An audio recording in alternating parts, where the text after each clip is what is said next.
ഈശോ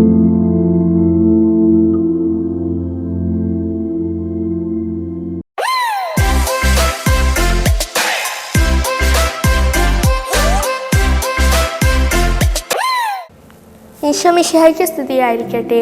വിശുദ്ധ ആഗ്നസ് ബാല്യത്തിൽ തന്നെ ക്രൂരമായ പീഡനങ്ങൾ ഏറ്റുവാങ്ങി ഈശോയ്ക്ക് വേണ്ടി രക്തസാക്ഷിത്വം വഹിച്ച കുഞ്ഞു വിശുദ്ധയാണ് വിശുദ്ധ ആഗ്നസ്. 4-ാം നൂറ്റാണ്ടിൻ്റെ ആരംഭത്തിൽ റോമിലെ ഒരു ക്രൈസ്തവ കുടുംബത്തിലായിരുന്നു വിശുദ്ധ ആഗ്നസിൻ്റെ ജനനം. ബാല്യത്തിൽ തന്നെ വിശുദ്ധ ആഗ്നസ് തൻ്റെ ജീവിതം പൂർണ്ണമായും ക്രിസ്തുവിന് സമർപ്പിച്ചിരുന്നു. അതിസുന്ദരിയായ ആഗ്നസിനെ വിവാഹം കഴിക്കുവാൻ ധാരാളം യുവാക്കൾ ആഗ്രഹിച്ചിരുന്നു. തൻ്റെ വിവാഹം നേരത്തെ നിശ്ചയിച്ചതാണെന്നും സ്വർഗത്തിലാണ് തൻ്റെ മണവാളൻ ഉള്ളതെന്നും അദ്ദേഹത്തോട് വിശ്വാസവഞ്ചന കാട്ടാൻ കഴിയില്ല എന്നും പറഞ്ഞ് ഈ വിവാഹാലോചനകൾ ആഗ്നസ് നിരസിച്ചു.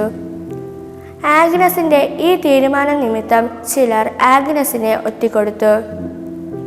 ആഗ്നസ് ക്രിസ്ത്യാനിയാണെന്ന് അറിഞ്ഞ റോമൻ ന്യായാധിപൻ അവളെ അറസ്റ്റ് ചെയ്യാൻ ഉത്തരവിട്ടു.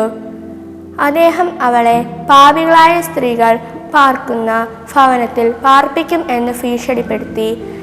എന്നാൽ വിശുദ്ധ വളരെ ശാന്തതയോടുകൂടി പറഞ്ഞു, എൻ്റെ കർത്താവിൻ്റെ മാലാഖ എന്നെ സംരക്ഷിക്കും.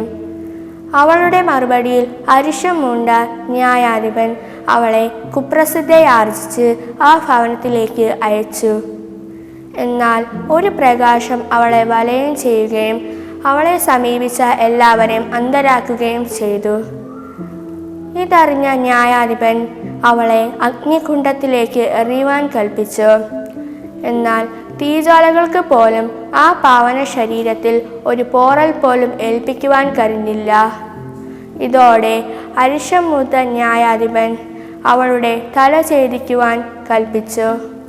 മുട്ടുകുത്തി പ്രാർത്ഥിച്ചതിനു ശേഷം അവൾ തല കുനിച്ചു കൊടുക്കുകയും പടയാളികൾ അവരുടെ കൃത്യം നിർവഹിക്കുകയും ചെയ്തു. വിശുദ്ധ ആഗ്നസിനെ പോലെ നമുക്കും സഹനങ്ങളിലും ദുഃഖങ്ങളിലും വിശ്വാസത്തിൽ നിന്ന് വ്യതിചലിക്കാതെ വിശുദ്ധിയിൽ ജീവിക്കുവാനുള്ള കൃപയ്ക്കായി പ്രാർത്ഥിക്കാം. ആമേൻ.